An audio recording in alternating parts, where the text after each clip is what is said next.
الحمدللہ رب العالمین والصلاة والسلام علی سید الانبیاء والمرسلین اما بعد فاعوذ باللہ من الشیطان الرجیم بسم اللہ الرحمن الرحیم۔ عزیزان محترم، آج ہم قبر اور بت کے حوالے سے بات کریں گے کہ قبر کیا ہے اور بت کیا ہے، کیونکہ آج کل سوشل میڈیا پر نام و نہاد جو ہے اسکالر ہیں، مذہبی اسکالر تو میں ان کو نہیں کہوں گا، اسکالر ہی کہوں گا، کیونکہ مذہبی اسکالر وہ ہوتا ہے جو فتنہ اور انتشار سے عوام کو بچائے، فتنہ اور انتشار پھیلانے سے بچے، خود بھی بچے اور عوام کو بھی بچائے، یعنی ایسی بات نہ کرے جس کی وجہ سے فتنہ اور انتشار پھیلے۔ یہاں پر سوشل میڈیا پر دیکھا جا رہا ہے کہ بھائی وہ قبر اور بت کو آپس میں ملا دے رہے ہیں کہ قبر میں اور بت میں کوئی فرق نہیں ہے۔ یہ مسلمان جو ہیں وہ ہندو جو ہے وہ کھڑے کو پوچھتے ہیں، مسلمان پڑھے کو پوچھ رہے ہیں۔ یہ جو ہے آپ نے جو ہے پوسٹیں بھی لگی ہوئی دیکھی ہوں گی سوشل میڈیا پر۔ تو میں یہ چاہتا ہوں کہ قبر ایک الگ چیز ہے، بت اور الگ چیز ہے۔ بات سمجھ میں آ رہی ہے؟ قبر کے اندر جو اللہ والا ہے اسے اللہ تعالیٰ جل جلالہ نے پیدا کیا ہے، اللہ تعالیٰ جل جلالہ نے اسے عظمت و شان عطا فرمائی ہے، اللہ تعالیٰ جل جلالہ نے اسے جو ہے اختیارات عطا فرمائے ہیں، تو عزت اللہ تعالیٰ نے اسے عطا فرمائی ہے۔ لیکن جو بت ہوتا ہے نا، اسے مشرکین ہندو وغیرہ جو ہے نا اپنے ہاتھوں سے تراشتے ہیں، اپنے ہاتھوں سے بناتے ہیں۔ اب وہ ایک سوشل میڈیا پر میں نے ایک ویڈیو دیکھی، وہ شخص جو ہے کہہ رہا ہے کہ میں اسٹوڈنٹ ہوں قرآن کا، یعنی میں قرآن سیکھ رہا ہوں، نہ میں عالم ہوں نہ میں مفتی ہوں۔ حالانکہ عالم سب سے پہلے جو اسلامک اسکالر کورس جو ہوتا ہے عالم کا، پہلے یہ کرنا پڑتا ہے، پھر جا کے مفتی کا کورس ہوتا ہے۔ اس طرح سے مراحل طے کرتے ہوئے انسان جا کے مفسر بنتا ہے، پھر جا کے وہ قرآن سیکھنے کی جو ہے نا جو ہے اپنے اندر جو ہے ایبلٹی پیدا کرتا ہے۔ لیکن بہرحال آج کل تو ہر کوئی نکلی آیا ہے وہ قرآن سیکھنے کے لیے جو ہے نا ڈائریکٹ قرآن سیکھو، ان مفتیوں کی باتوں میں نہیں آؤں، ملاؤں کی باتوں میں نہیں آؤں۔ بہرحال میرا ان لوگوں سے کوئی لین دین نہیں ہے۔ میں وہ ویڈیو جو دیکھ رہا تھا تو وہ بندہ کہہ رہا ہے اس نے وہ آیتیں جو بتوں کے اوپر اتری، یعنی بتوں کے رد میں اتری، بتوں کے جو ہے وہ ذلیل و خوار ہونے کے لیے بتوں کو اللہ تعالیٰ جل جلالہ نے وہ آیت عقائد و عالم صلی اللہ علیہ وسلم پر نازل فرمائی، ان آیتوں کو وہ اولیاء کراملین پر فٹ کر رہا ہے۔ اور وہ نہیں کر رہا، یہ پہلے سے ہوتا ہوا آ رہا ہے، پہلے کے جو نام و نہاد جو مفتی عالم گزرے ہیں ان لوگوں نے یہی چیزیں کری ہیں۔ 70-80 سال سے جو پیدا ہو رہے ہیں نا عالم مفتی، وہ یہی کر رہے ہیں، بتوں پہ اتری ہوئی آیاتیں اولیاء کاملین پر فٹ کر رہے ہیں۔ اور یہ ایک بہت بڑا دوغلا پن ہے کہ آپ جو ہے اپنے اکابرین کو تو پڑھتے ہی نہیں ہیں، ڈائریکٹ اپنا فیصلہ کر رہے ہیں آپ قرآن سے۔ اگر یہ اپنے اکابرین کو بھی پڑھنے تو ان کے اکابرین نے بھی جو ہے جو آیتیں بتوں کے رد میں نازل ہوئی ہیں، بتوں کے بائیکاٹ کے لیے نازل ہوئی ہیں، ان کو اولیاء کاملین پر فٹ کرنا یہ حرام ہے، کیونکہ جو آیتیں جس مقصد کے لیے آئی ہوں وہ مقصد بیان کرنا حق ہے۔ آیتوں کو ان مقصد سے ہٹا دینا یہ ظلم ہے قرآن پر، اور بہرحال یہ ہو رہا ہے اور کر رہے ہیں لوگ۔ خیر، اللہ تعالیٰ جل جلالہ نے قرآن مجید برہان رشید میں قبر کے حوالے سے جو مومنین کی جو قبور ہوتی ہیں اس کی اہمیت کو اجاگر فرمایا۔ آئیں سنتے ہیں، پارہ 30 سورہ عبسہ، آیت نمبر 18، 19، 20، 21، 22، 4 آیتیں ہیں۔ اللہ تعالیٰ فرماتا ہے من ای شیء خلقہ من نطفہ خلقہ فقدرہ ثم السبیل یسرہ ثم اماتہ فاقبرہ ثم اذا شاء انشرہ۔ یہ اللہ تعالیٰ جل جلالہ نے مومنین کو قبور کی اہمیت بتائی ہے کہ فرماتا ہے کہ اسے کائے سے بنایا، یعنی پانی کی بوند سے اسے پیدا فرمایا ہے، کس کو؟ مومنین کو۔ پھر اسے طرح طرح کے مرحلے سے گزارا، پھر اسے راستہ آسان کیا، یعنی اس کے لیے راستے کو آسان کر دیا، پھر اسے موت دی، پھر قبر میں رکھوایا، پھر جب چاہا اسے باہر نکالا۔ یہ اللہ تعالیٰ قبر کے حوالے سے بات کر رہا ہے سورہ عبسہ میں۔ آپ پڑھ لیجئے گا، آیت کوٹ کر لیجئے گا، پڑھ لیجئے گا اس کو جا کر 30ویں پارے میں۔ اب یہاں مومنین کی پیدائش کے تمام مرحلے سے لے کر دوبارہ قبر تک اٹھانے تک کو اللہ تعالیٰ نے جو ہے وہ حالات بیان فرمائے۔ اب اس سے یہ واضح کیا کہ مومن کی قبر میں رکھوانا یہ بھی اللہ تعالیٰ کا احسان اور اس کی نعمت اور رحمت ہے، اس لیے کہ مومن کی میت کو قبر میں رکھوا کر اس کو عزت و عظمت عطا فرمائی۔ یہ اللہ تعالیٰ جل جلالہ کے کام ہے جو اس نے اپنے بندوں کو سکھائے۔ یہ قبر ہے۔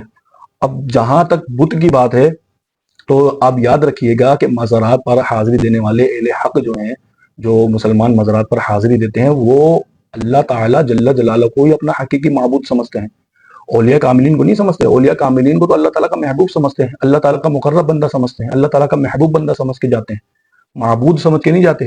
جو ولی کو اللہ تعالیٰ، جو مسلمان ولی کو حقیقی معبود جانے گا وہ تو ویسے بھی دار اسلام سے خارج ہو جائے گا، کیونکہ یہ حق اللہ کا ہے۔ کہ اللہ تعالیٰ کو ہی معبود حقیقی سمجھا جائے، وہی معبود حقیقی ہے اور اسی کی عبادت کی جاتی ہے۔ جو مزارات پر لوگ جاتے ہیں وہ اولیاء کاملین کی تعظیم کے لیے جاتے ہیں، کیونکہ ان محسنوں کا ہم پر احسان ہے، انہوں نے دین اسلام کی جو خدمت کری ہے، دین اسلام کا جو پرچار کیا ہے اپنے اپنے وقت میں، وہ پرچار کو ہم ان کے مزارات پر جا کے خراج عقیدت پیش کرتے ہیں ان کو، نہ کہ ہم جو ہے وہ معاذ اللہ ان کو معبود حقیقی سمجھتے ہیں، معاذ اللہ۔ بہرحال اللہ تعالیٰ جل جلالہ نے بت کے بارے میں، اب دیکھیں سورہ یوسف میں اللہ تعالیٰ نے فرمایا، شروع سے پارہ نمبر 12، سورہ یوسف آیت نمبر 40، اللہ تعالیٰ فرماتا ہے ما تعبدون من دونه الا اسماء سميتموها انتم وآباؤكم ما انزل الله بها من سلطان، تم اس کے سوا نہیں پوچھتے مگر نرارے نام جو تم نے اور تمہارے باپ داداؤں نے تراش لیے، اللہ نے ان کی کوئی سند نہ اتاری۔ سن رہے ہیں آپ، یہ بتوں کے بارے میں کہ تمہارے باپ داداؤں نے جو اپنے ہاتھوں سے بنا کر اس کے نام رکھ لیے طرح طرح کے، تو اللہ نے تو اس کی کوئی سند نہیں اتاری، یعنی اس کی کوئی حقیقت ہی نہیں ہے، یہ انسان کا بنائی ہوئی چیز ہے۔ لیکن قبر، اولیاء کاملین، یہ انسان کی بنائی ہوئی نہیں ہے، جیسے کہ پچھلی آیت میں گزرا، یہ اللہ نے بنوائی ہے، اولیاء کاملین کو اللہ نے پیدا کیا۔ یہ ہو گئی۔ اب دیکھیں دوسری آیت، پارہ نمبر 7، سورہ انعام، آیت نمبر 56، اس میں بھی اللہ تعالیٰ جل جلالہ نے بتوں کا رد فرمایا، قل انی نہیت ان اعبد الذین تدعون من دون اللہ۔ یہ جو من دون اللہ آپ سنتے ہیں نا، اس سے مراد بت ہیں، اولیاء کاملین نہیں ہے۔ من دون اللہ کی جتنی بھی قرآن میں آیتیں آئی ہیں، یہ اولیاء کاملین کے لیے نہیں آئی، یہ بتوں کے لیے آئی ہیں۔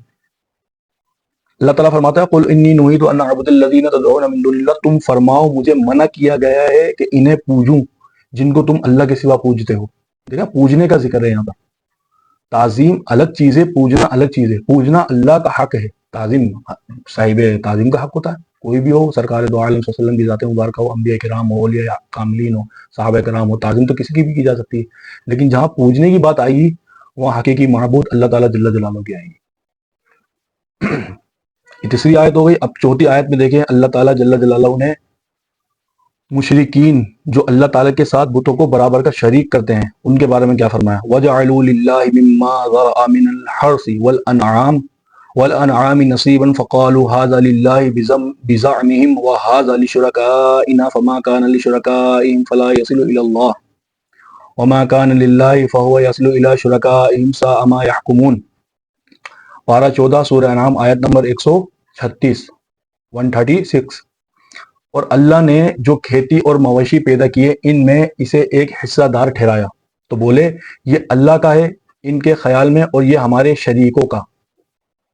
تو وہ جو ان کے شریکوں کا ہے وہ تو خدا کو نہیں پہنچتا، اور جو خدا کا ہے وہ ان کے شریکوں کو پہنچتا ہے، کیا یہی برا حکم لگاتے ہیں؟ یعنی مشرکین جو تھے، جو مویشی ہوتے تھے، جو کھیتی باڑی ہوتی تھی، ان میں سے اللہ تعالیٰ جل جلالہ کے تو حصہ نکالتے تھے، لیکن جو ہے وہ بتوں کے لیے بھی وہ حصہ نکالتے۔ تو یہاں پر ان کا رد کیا کہ تم جو یہ اپنے تراشے ہوئے بتوں کے جو حصہ نکال رہے ہو نا، اس سے اللہ کا کوئی کام نہیں ہے۔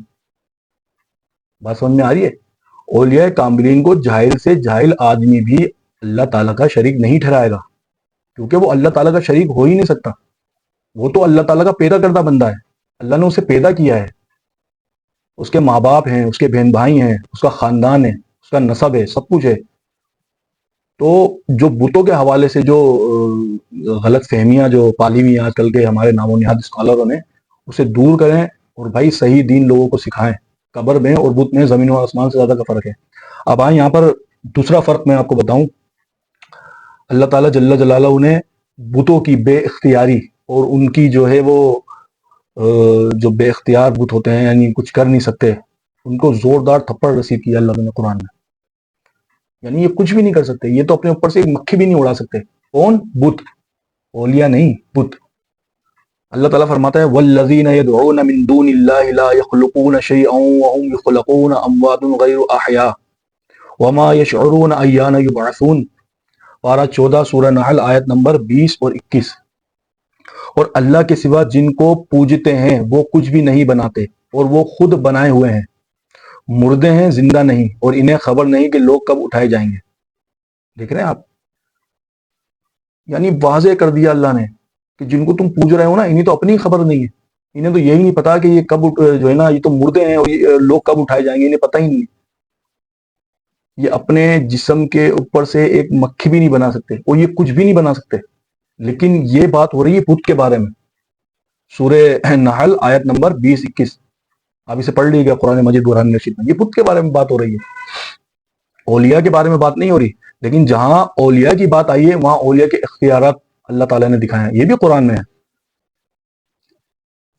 اس بندے کی جو میں نے ویڈیو سنی تھی نا, اس ویڈیو میں کہہ رہا ہے ایک مکھی بھی نہیں بنا سکتے, اس طرح اشارہ کر رہا ہے. وہ کہہ رہا ہے ایک مکھی بھی نہیں بنا سکتے, ایک مکھی دیکھی آپ نے, ایک مکھی وہ بھی نہیں بنا سکتے. وہ بھائی یہ بت کے بارے میں بات ہو رہی ہے. اللہ کے بندے, تو اگر قرآن کا اسٹوڈنٹ ہے تو تجھے اتنا پتا ہونا چاہیے کہ جو نہیں بنا سکتے نا وہ بت ہیں. لیکن اللہ تعالیٰ جل جلالہ نے اپنے برگزیدہ بندوں کو وہ اختیارات, وہ قوت عطا فرمائی ہے کہ وہ جو چاہیں کر سکتے ہیں. لیکن کس سے؟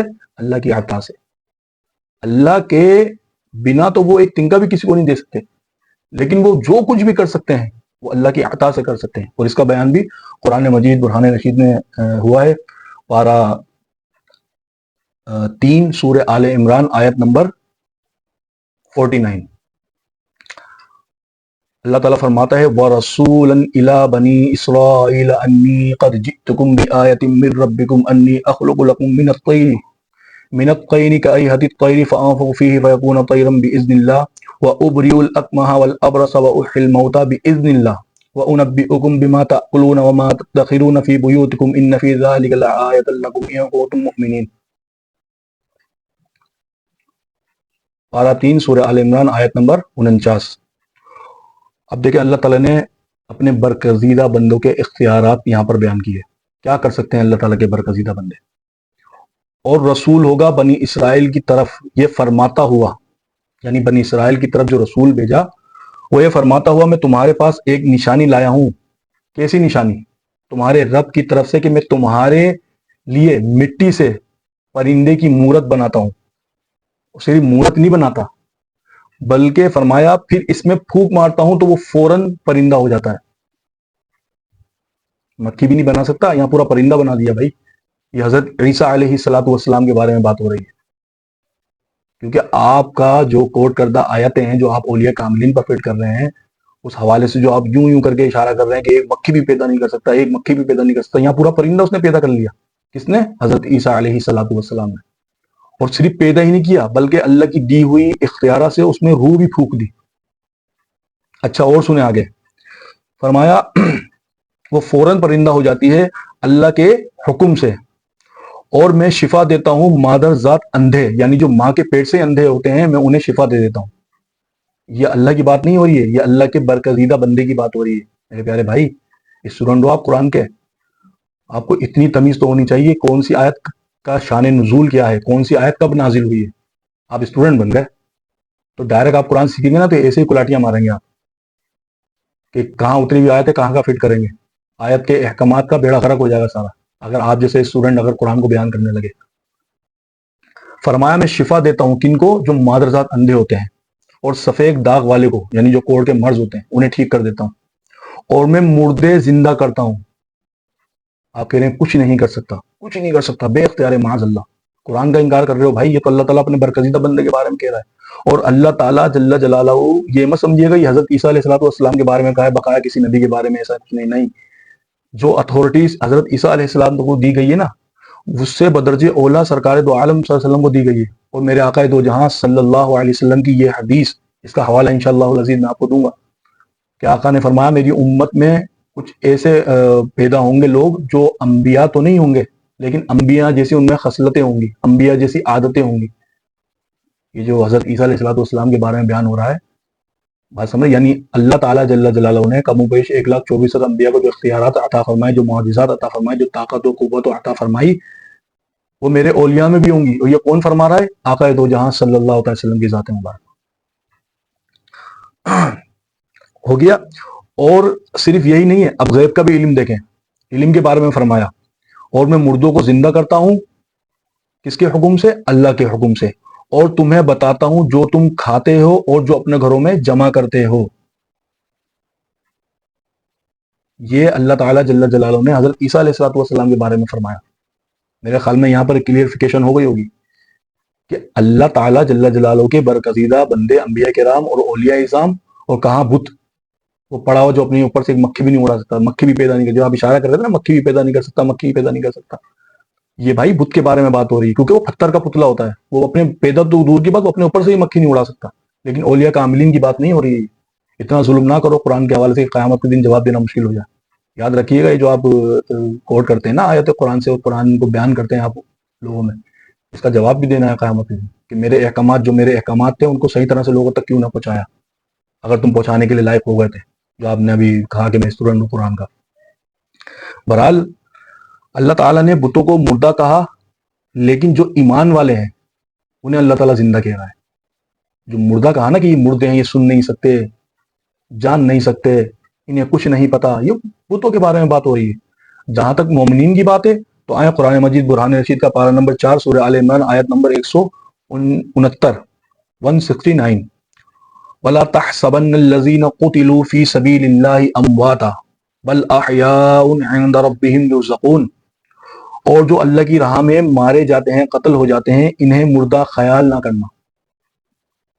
کیوں؟ کیونکہ وہ زندہ ہیں، انہیں رزق دیا جاتا ہے.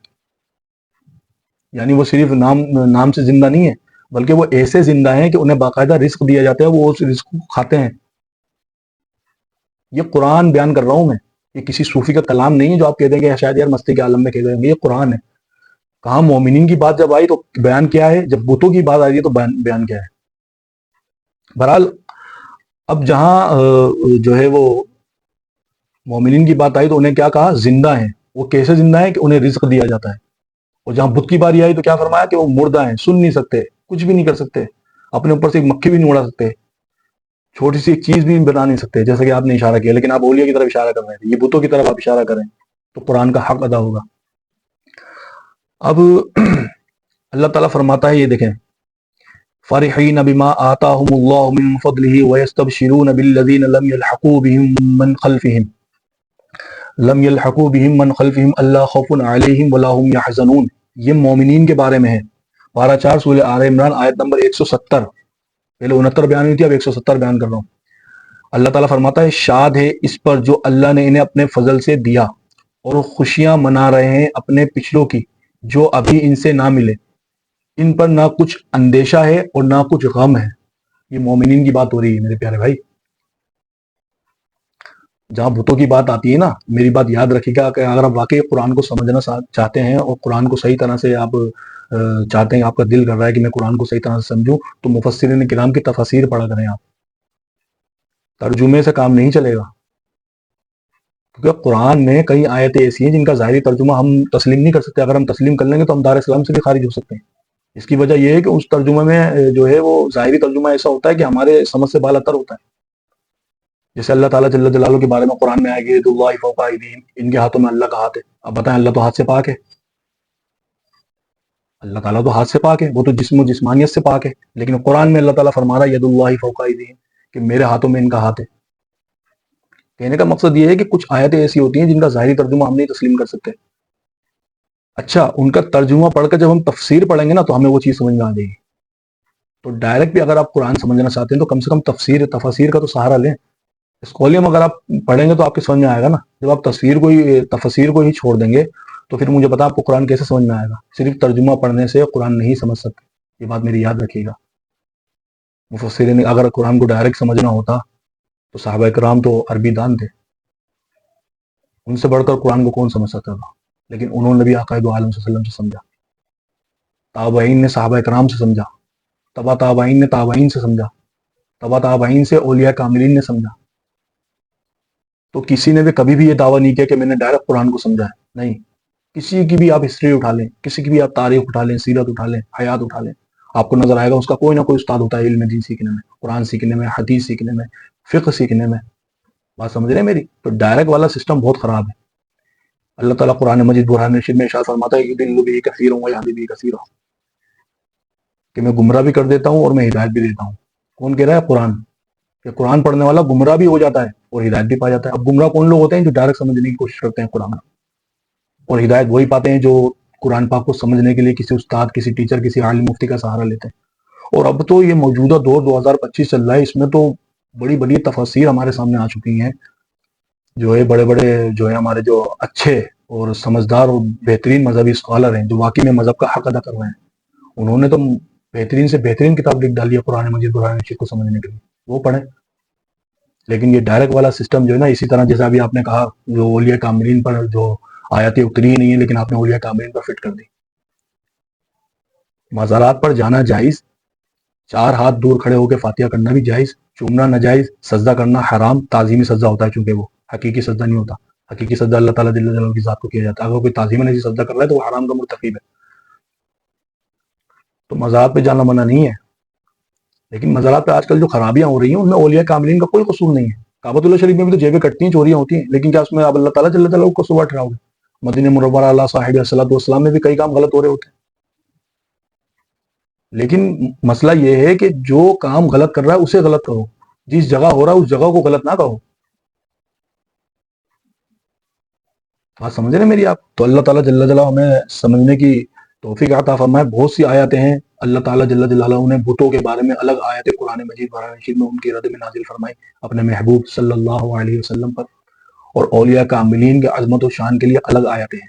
اللہ تعالیٰ میں چاہوں گا کہ آپ ایک ویڈیو اولیاء کاملین کی شان و عظمت سے بھی بیان کریں تاکہ آپ کو معلوم ہو کہ اولیاء کاملین کیا ہیں اور جو بت ہیں وہ کیا ہیں۔ اللہ تعالیٰ ہمیں بھی سمجھ کی توفیق عطا فرمائے، اور مجھ سے اگر کوئی غلطی ہو گئی ہو قرآن کی آیت پڑھنے میں یا ترجمہ کرنے میں یا ترجمے کو ایکسپلین کرنے میں، تو اللہ تعالیٰ میری خطاؤں کو معاف کرے اور میرا خاتمہ ایمان پر کرے۔ جو مجھے سنتے ہیں اللہ تعالیٰ ان کا خاتمہ بھی ایمان پر کرے، امت مسلمہ پر رحم فرمائے، اور ہمیں اچھے اور سلجھے ہوئے اور سمجھ لو کہ ایک سچے جو حق والے ہیں مذہبی اسکالر ہیں، اللہ تعالیٰ ان کے نقش قدم پر ہمیں چلائے۔ وآخر دعوانا ان الحمد للہ رب العالمین۔